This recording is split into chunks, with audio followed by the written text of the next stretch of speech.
মুর্শিদাবাদের নবগ্রাম ব্লকের পলসন্ডা মোড়ের দিনের আলোতেই পরপর দুইটি মিষ্টির দোকানে চুরির ঘটনায় চাঞ্চল্য ছড়ায় এলাকায়। তবে সিসিটিভি ক্যামেরার সূত্র ধরে মাত্র 24 ঘন্টার মধ্যেই অভিযুক্ত যুবককে গ্রেপ্তার করল নবগ্রাম থানার পুলিশ। স্থানীয় সূত্রে জানা যায়, পলসন্ডা মোড়ের লালবাগ রাস্তায় অবস্থিত একটি মিষ্টির দোকান এবং পলসন্ডা বাস স্ট্যান্ডের পাশের আরেকটি মিষ্টির দোকানে চুরির ঘটনা ঘটে। অভিযোগ, দিনের বেলাতেই এক যুবক দোকানে ঢুকে ক্যাশ বাক্স থেকে টাকা চুরি করে পালিয়ে যায়। দোকানে লাগানো সিসিটিভি ক্যামেরায় পুরো ঘটনাটি ধরা পড়ে। সেই ফুটেজ দেখে অভিযুক্ত যুবককে শনাক্ত করা সম্ভব হয়। এখানে সম্ভবত মিষ্টির দোকানে একটা চুরি হয়েছিল, ঠিক আছে? সেই চুরি হয়েছিল, চুরিটা সিসিটিভিতে বোঝা যায় এবং চুরি হওয়ার পরে থানাতে অভিযোগ করা হয়।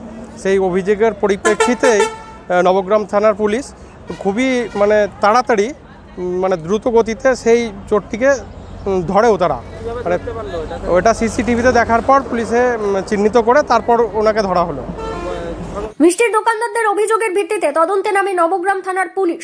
সিসিটিভি ফুটেজের সূত্র ধরে মাত্র 24 ঘন্টার মধ্যে সাগরদিঘি এলাকার দিয়ারা গ্রামের বাসিন্দা রাহুল শেখ নামে এক যুবককে আটক করে পুলিশ। তাকে জিজ্ঞেস করতেই উঠে আসে সমস্ত তথ্য।